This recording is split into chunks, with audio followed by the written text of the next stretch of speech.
Hi, my name is Mirna, And my name is Ursula, and together we are Menopausal Vegans. otherwise known as maturing ladies who cook whilst discussing various issues. Our ambition is to turn you vegan. And if we can't do it, there is nobody that can.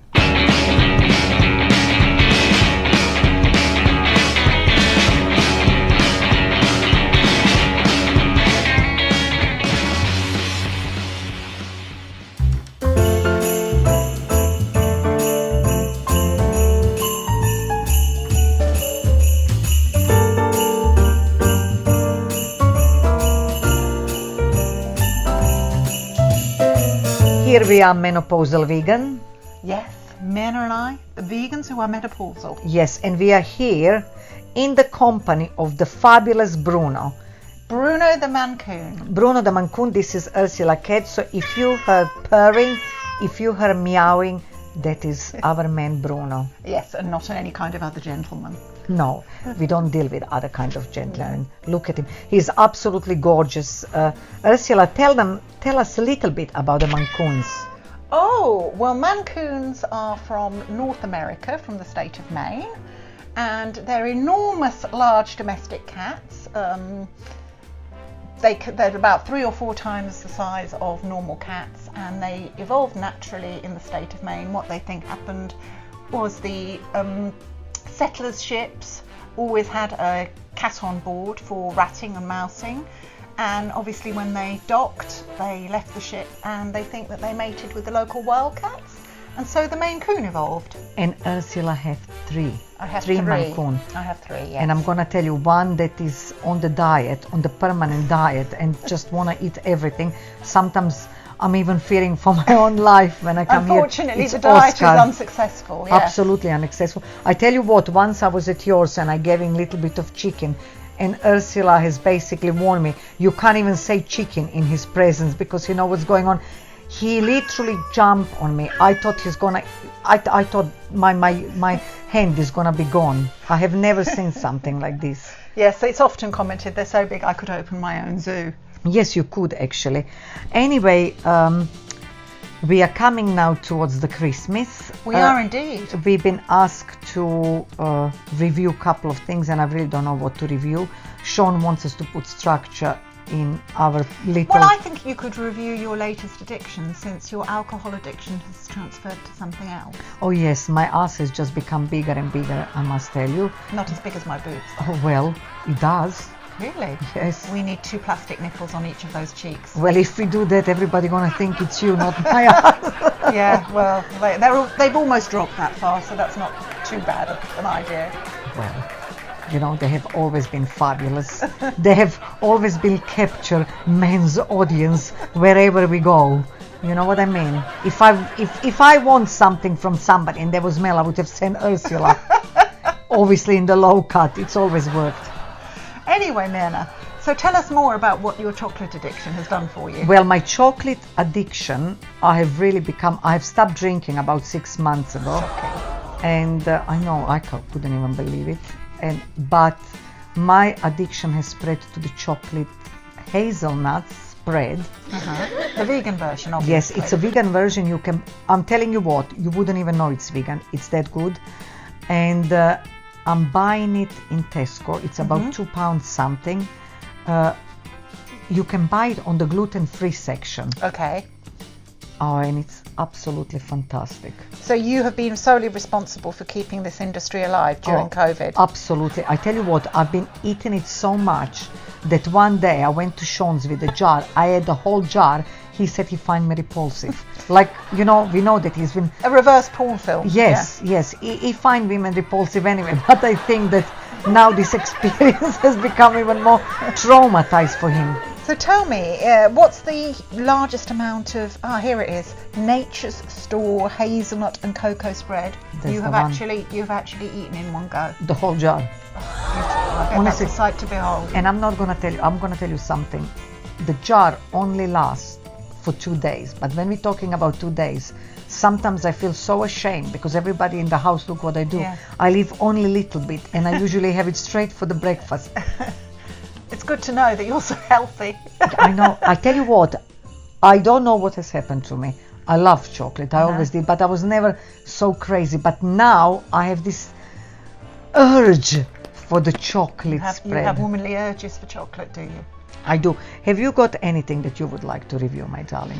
Well, just basically, I have an addiction, and it's just a Christmas addiction for the Aldi accidentally vegan Stollen.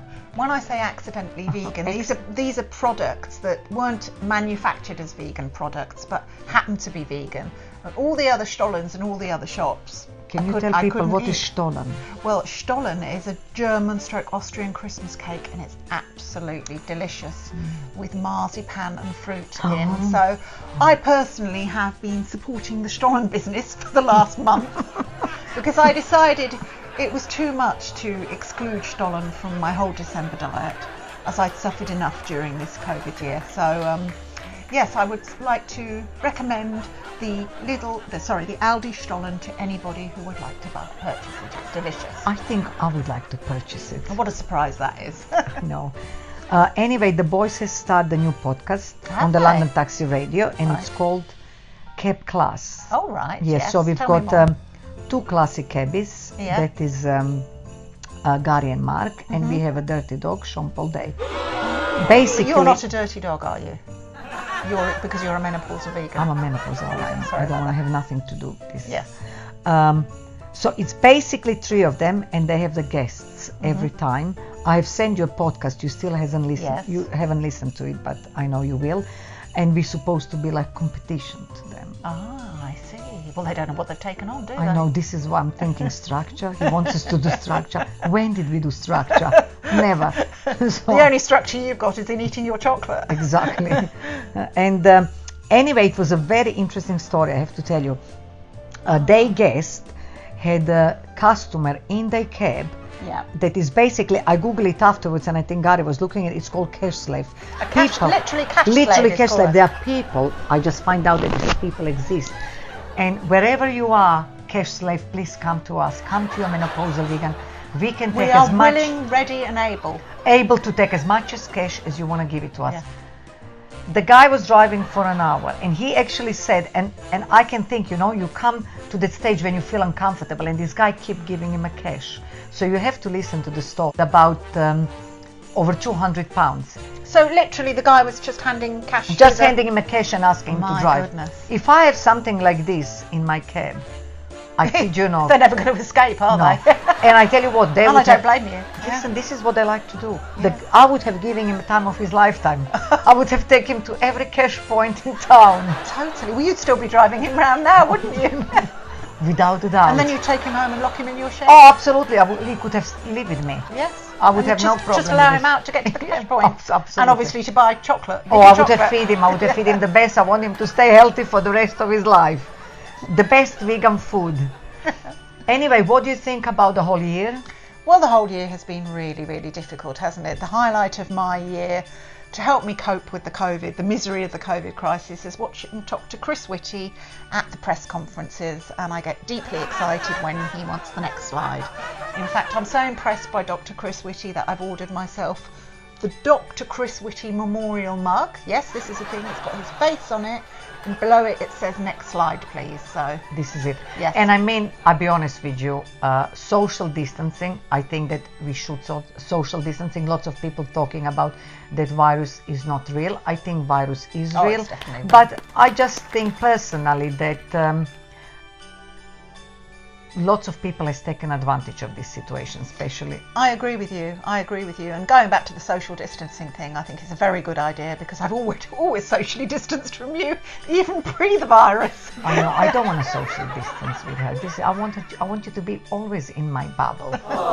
But yes, let's hope that 2021 is going to be a much more positive year, and they get the vaccine rolled out relatively quickly. I mean, it's been absolutely terrible year for the cab trade. For many other industries. And But you know what? Sometimes I'm not really conspiracy theorist, but to me, it really looks like that the government has gone out of their way to destroy small businesses.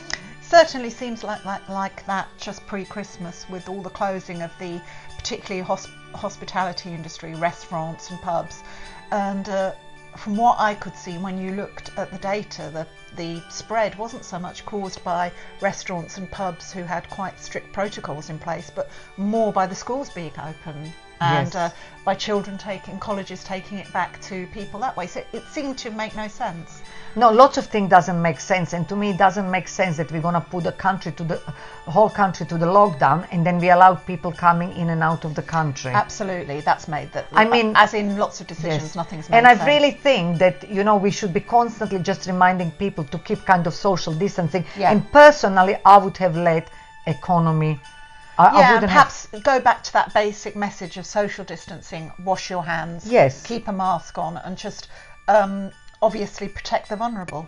Absolutely. Yeah. You know, I mean, lots of people think that the virus is hoax. I don't know, is this virus will just happen by accident, or, you know, was it coming out from the lab? But it's just show actually that the thing that we should be addressing, because the virus is coming definitely about the treatment of the animals, a subject that you and me are very passionate about. Well, I'm pretty convinced that it didn't come from a lab. I think it came from the wet markets of China. I mean, it definitely originated in China, didn't it? That's one thing Yes. we've known. And I think it's very interesting that all the recent SARS-type viruses or SARS viruses have originated from the Far East. And But it's always coming. If you're looking at the swine flu, then we have a bird flu. Everything it's is always coming transmitted from animals, Yes. yes. And the way we treat animals. absolutely. And this needs to be thought about in the future, I think. No, I think absolutely. I mean, we are now a little bit on quite serious subject. We are. And sometimes people ask, I mean, I used to like meat. You know that I used to like meat. And people always ask, you know. Oh, you were why like a the- Tyrannosaurus Rex. with I me. know. She almost went out and hunted it down and ate it raw. I said almost, not quite. Don't paint me in that picture, darling. Sorry. let's just pretend that I'm normal. No, anyway, but this is a subject that we feel very passionate about, and I'm gonna tell you why. Because lots of people always ask, as a vegan, why would you want replicate something as a meat? Because it's not the reason why I don't eat meat because I don't like meat. I just don't like mistreatment of animals. And I think that the society that we are turning in, because I tell you what, I was looking at it was a little video of the little child who was basically saying, I don't want to eat any more animals, blah, blah, blah, because I think we should treat animals much better, and I just want to eat vegetables and everything. And I was looking at the comments underneath, and lots of people was commenting that this child has been brainwashed by their parents. And I'm thinking, in the which kind of society are we turning if we are discussed the way this child wanted to show some sort of a kindness towards the animals, and we think that his parents and this child has been brainwashed for some reason? Well, everybody imposes their values and their ideas on their child. It's impossible not to. You know, you bring your child up in a vegan household, then you are making a decision not to feed that child animal products. But equally, you bring your child up in a carnivorous household, you're making that decision to feed them animals. So it can't be denied, you know. So it's impossible to bring up a child in a vacuum. Yeah, it's true, because I always remember when we was discussing and we said just because something is legal, it doesn't mean that it's morally right. Yeah, if we look at sort of 200-300 years ago, it would be perfectly acceptable in a house to have a black slave who didn't have any rights, any legal rights, and was owned by, and that would have been perfectly normal. It would have been perfectly normal for women not to have the vote. Absolutely. So, You know, so we have to what's look. I legal think, is not necessarily moral. morally right, exactly. So this is why we're gonna eat chocolate spread for lunch, breakfast, and dinner. Absolutely. Well, when she says we, she means she. Me. I'll stick to my Stollen. I don't share my chocolate spreads later in the I show. don't think I don't share my Stollen, I've got to tell you. I will tuck it into that stollen. Better check it's okay. Well, anyway, I think that. Would you like to say anything else? Well, I'd like to say Merry Christmas to everybody, and a happy and healthy and lucrative 2021, and let's hope things Let's improve. hope things improve. Yes. Let's hope Myrna gets over her chocolate addiction. Well, Otherwise, she'll be a 30 stone Myrna by this time next year. I see reason. I don't see what's wrong with that. As one enjoy himself. Anyway, we're wishing you all Merry Christmas, and we hope that New Year is going to be much better than this. Yes, we really do. Than And this. stay safe. And stay safe. And keep your distance from my chocolate spread.